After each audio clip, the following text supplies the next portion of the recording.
Welcome in to Radio-ish EBM, where questions get sharp and answers take shape, one idea at a time.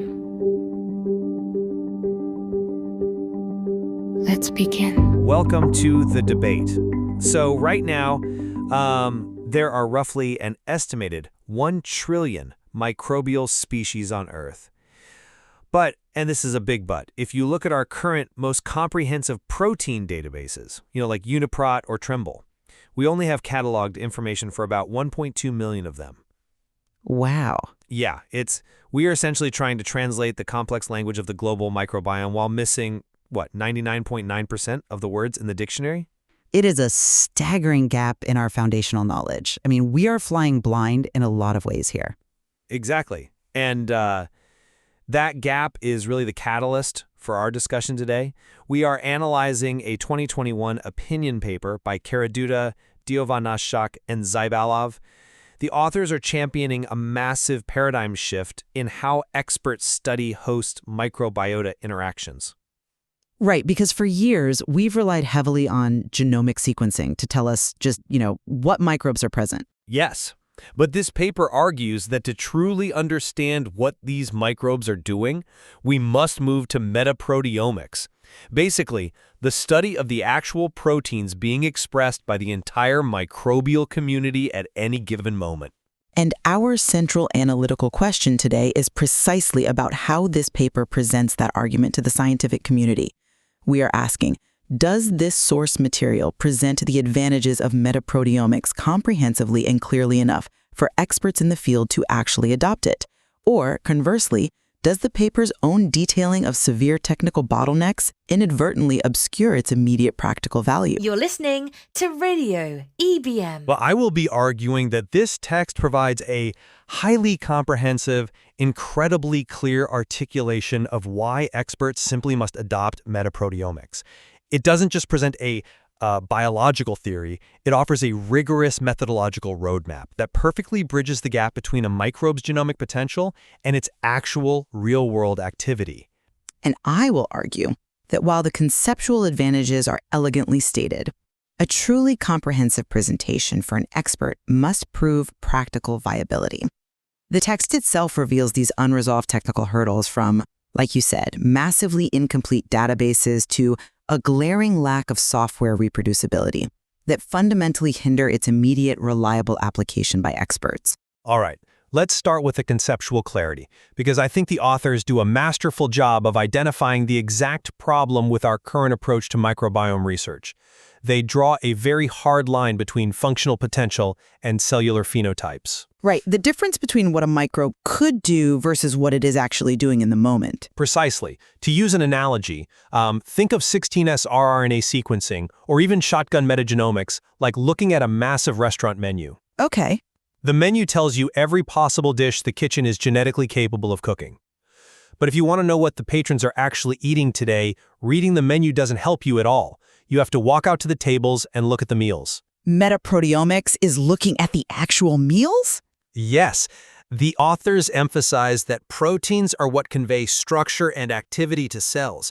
Just because a gene for a specific enzyme is present in a bacterium's DNA, well, that doesn't mean that enzyme is being produced under current conditions. The menu and the meal is an elegant way to frame it. I'll give you that. And the text points out a fascinating reality to back this up.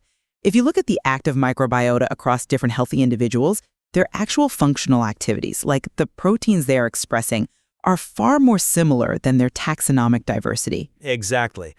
Different bacteria might be performing the exact same jobs in different people.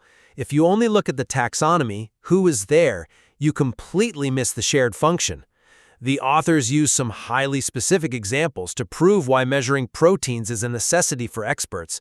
They bring up a study of a marine worm that has no digestive tract. Oh, right. The one that relies entirely on 5 bacterial symbionts for its nutrition? Yeah. And for a long time, the field didn't know what environmental energy sources those specific symbionts were using to fix carbon. Because metagenomics, just looking at the genes, couldn't give a definitive answer. The genetic potential was just too broad. Right, the menu had too many options. But a metaproteomics study revealed that some of these symbionts were abundantly expressing carbon monoxide dehydrogenase. That specific protein expression suggested they were actively using carbon monoxide as an energy source. The text uses these concrete examples to prove that to understand the ecosystem's actual mechanics, you simply must measure the proteins. It's a brilliantly comprehensive argument for why the field has to evolve. I completely agree that the biological promise is beautifully articulated. But I come at it from a different way when we transition to how we actually measure those proteins. Because this is where the paper's comprehensiveness starts to act as more of a warning label for experts. You mentioned the meal on the table, but the problem the text highlights is that in practice, the meal often remains completely invisible to our instruments. You're talking about the mass spectrometry process itself. I am. Let's break down the mechanism of how this actually works for the listeners. When an expert wants to identify proteins in a sample, they don't just, put a whole intact protein into a mass spectrometer and get a name tag back. No, they're too large and complex for that. Exactly. So they use enzymes, typically one called trypsin, to act as chemical scissors. Trypsin cuts the long protein chains into smaller fragments called tryptic peptides. The mass spectrometer then measures the mass and charge of these specific fragments. And then you take those measured masses and compare them against a database of known proteins to figure out what you have. Right. But here is the critical vulnerability the authors explicitly point out. Microbes have immense genetic diversity and high mutation rates. The text notes that a mutation in just every 10th amino acid of a protein sequence leads to completely different tryptic peptides when cut. Well, sure, it changes the mass. Yes, and if the peptide fragments have different masses than the exact sequences sitting in your reference database, you cannot identify the peptide. And if you can't identify the peptide, you cannot identify the protein. So a minor genetic mutation effectively renders the protein invisible to standard database searches? Precisely. You might be looking right at the meal, but because the microbial chef used a slightly different spice, a tiny mutation, your analytical tools are entirely blind to it. We are trying to run a spell checker on a novel written in a newly discovered language. And as we established in the introduction, our dictionary is missing 99.9% of the words. The theoretical advantage is incredibly fragile in the face of this biological reality. I see why you think that, but let me give you a different perspective. Does that fragility mean the text fails to comprehensively present the advantages? I would argue the exact opposite. The hallmark of a rigorous scientific paper is that it doesn't just throw up its hands at a limitation, it provides the mechanism to overcome it. And the authors outline a very clear multi-step software pipeline designed specifically to bypass the very database limitations you just described. You're referring to the workflow they use in their own laboratory. Yes, and it's not just a list of tools, it's a strategic roadmap. Let's look at the first step they mention. A software called Peaks. How does an expert find a protein if it's not in the dictionary? Peaks performs what is called de novo sequencing. Meaning from scratch. Right, from scratch. Instead of taking the mass of the peptide fragment and looking for a perfect match in a database, Peaks looks at the raw physics of the mass spectra to piece together the amino acid sequence directly. It calculates the mass differences between the peaks in the data to guess the sequence. It's like sounding out a word phonetically rather than looking it up in a dictionary. That is a perfect analogy. You sound it out phonetically. By generating these de novo sequence tags first, the software can identify novel peptides or mutated peptides that would have been completely ignored by a standard database search. Okay, but sounding out words phonetically is highly prone to error, especially when the mass spec data is noisy. Which is why the authors don't stop there. They comprehensively detailed the next necessary step, which is quality control using a tool called UniPept. They explain that researchers must look at the ratio of host proteins to bacterial proteins early on. If a sample is completely dominated by the host, it's flagged as low quality. And finally, they move to a program like Scaffold version 4 for actual quantification. Yeah, and they mentioned using NSAF values for that quantification.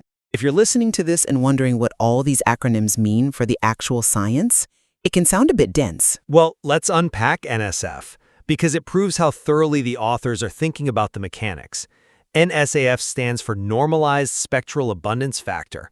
When you chop proteins up with trypsin, a massive protein will naturally create many more fragments than a tiny protein. Right. So if you just count the fragments, the big protein looks artificially abundant. Exactly.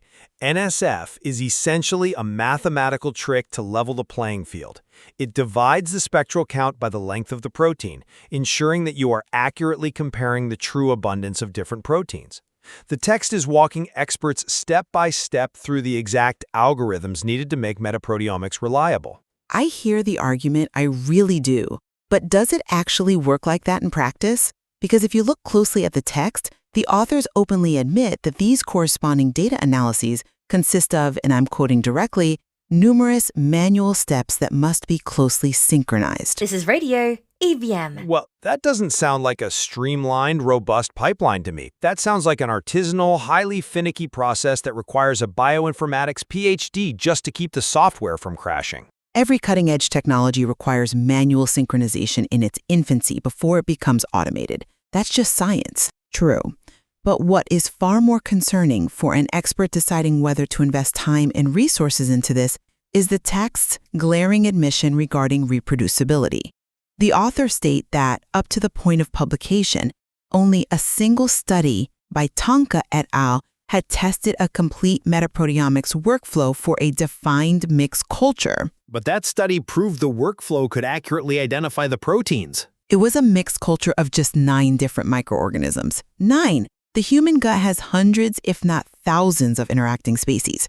Furthermore, the text explicitly calls out that a comparison where multiple research groups evaluate an identical sample through different pipelines is highly desirable but hasn't actually happened yet. It's an emerging field. But how can an expert view the advantages of this technology as comprehensively established when standard reproducibility across different laboratories and different software tools is virtually non-existent? If I run the same gut microbiome sample through iMetaLab, Metaproteome Analyzer, and the Peaks workflow you just described, am I going to get the same answer? The text heavily implies that the answer is no. I think you are conflating a technology being in its developmental stage with a technology lacking comprehensive value. The authors are radically transparent about the growing pains of the field precisely because they are writing for an expert audience. Experts don't need a polished sales pitch. They need an honest assessment of the landscape. And whenever the text raises a hurdle, it immediately points to the emerging solution. Okay, give me an example of an emerging solution that actually addresses the scale of complex samples. Let's talk about data-independent acquisition, or DIA, which the text highlights as a massive step forward. Historically, mass spectrometry has used data-dependent acquisition, or shotgun proteomics. In shotgun proteomics, the machine takes a quick scan of the sample, finds the most abundant ions, the loudest voices in the room, and selectively isolates those for fragmentation and sequencing. It ignores the quieter signals. Which is a huge problem in metaproteomics, because you often care about the low-abundance proteins that are driving specific metabolic functions. Exactly. Shotgun proteomics misses them. But the authors explain that the field is shifting toward DIA. Instead of only picking the tallest peaks, DIA systematically breaks the entire mass range into windows and fragments everything in that window simultaneously. So it captures everything. Yes, it's like taking a high-definition grid-by-grid photograph of a massive crowd, capturing every single face, regardless of whether they are shouting or whispering. By bringing up DIA, the authors are comprehensively mapping out how the field is overcoming the sensitivity limits of older technology. I'm sorry, but I just don't buy that it solves the practical issues. Let me tell you why. DIA is a massive improvement over shotgun proteomics. I concede that. But let's step out of the pristine environment of software and mass spectrometers and look at the physical reality of what experts are analyzing. The authors discuss applying this to clinical and real-world microbiome samples like feces, soil, mucosal tissues. These are not clean, 9 microbacteria liquid cultures. No, they are incredibly complex matrices. Exactly. And the text is very clear about the physical interferences present. When you process a fecal or soil sample, you're dealing with a multitude of substances that actively interfere with the protein extraction process. But the biggest elephant in the room is the host organism itself.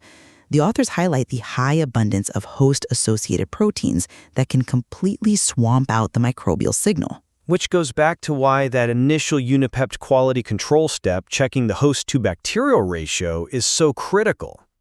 It helps you throw out bad data, yes, but it doesn't solve the underlying biological noise. And if you're listening to this and thinking, wait, doesn't my diet or my immune system constantly change my microbiome? Well, you are spot on. The text admits that inter-individual variation in gut microbiota is extensive. Host microbiota interactions are confounded by age, genetics, immunity, and dietary habits. These are massive variables. Of course they are. So when you combine the physical swamping of the signal with immense biological variation and layer on top of that the database limitations and mutation issues we've discussed, the power of metaproteomics as a standalone tool looks very, very fragile. But no one is arguing it should be a standalone tool. The authors themselves seem to reach that conclusion. They ultimately state that establishing an integrated multi-omics protocol is necessary. They acknowledge that metaproteomics often relies on other approaches to make sense of the data.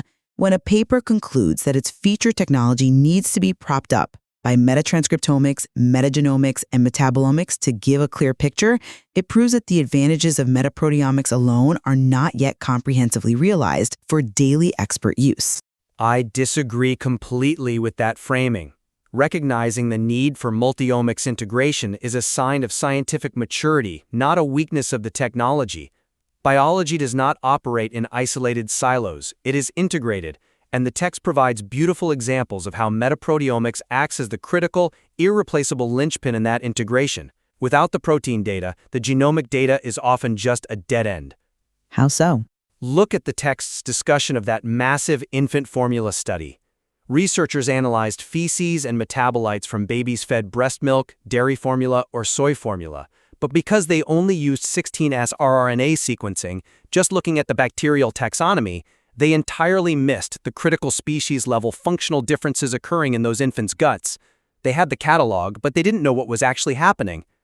Metaproteomics is presented as the only way to capture that level of mechanistic detail. But is it reliable enough to capture that detail consistently? The paper proves it can be. Consider the differential metaproteomics example they highlight regarding a Brevietta protist and its Archobacter bacterial symbiont. Right, studying them together versus apart. Exactly. By analyzing the metaproteomes when the two organisms were co-cultured together, and then comparing that to when they were separated, researchers could watch the functional shifts in real time. They saw specific proteins upregulated that proved hydrogen transfer was the fundamental metabolic basis of their symbiosis. You absolutely cannot capture that dynamic, real-time metabolic interaction with a DNA gene catalog. So yes, the text acknowledges technical limitations, but it unequivocally proves to the expert reader that measuring actual protein abundance is the only way to truly map the mechanisms of host microbiota interactions. The Breviatea and Archobacter example is a triumph, undoubtedly. It shows the incredible ceiling of this technology. But as we wrap up our discussion, we have to weigh that theoretical ceiling against the routine, daily reality of the field. To summarize my position, this opinion paper is a vital, necessary snapshot of an emerging methodology. The conceptual advantages of moving from genetic potential to active cellular phenotypes are elegantly argued. But you still see the technical hurdles as too obscuring? For immediate, broad, expert adoption, yes, I do. An expert reading this text will walk away with a profound understanding of the barriers to entry. The honest evaluation of the trillion-to-one database gap, the stark reality of missing reproducibility studies, the manual synchronization required for data pipelines, and the physical swamping of signals in complex samples, all of that points to one sober conclusion. The practical advantages of metaproteomics are not yet comprehensively realized for reliable everyday use. The text serves as a brilliant theoretical argument, but inadvertently acts as a giant warning label regarding its immediate practical deployment. Well, and to summarize my perspective, I believe this text does exactly what a high-level scientific paper should do. It offers an incredibly clear paradigm-shifting presentation of why a field must evolve. The authors successfully proved to experts that continuing to rely solely on genomic sequencing is like trying to understand a functioning city by only looking at its zoning laws. You have to look at the traffic. Right. By laying out specific tools like peaks for de novo sequencing to bypass database gaps, DIA to capture the quietest microbial whispers, and step-by-step quality control metrics, they provide a comprehensive roadmap to navigate the current limitations. The paper expertly demonstrates that the transition to understanding active metabolic networks is an immediate scientific imperative. We certainly agree that the source material successfully identifies a critical transition occurring in microbiome research.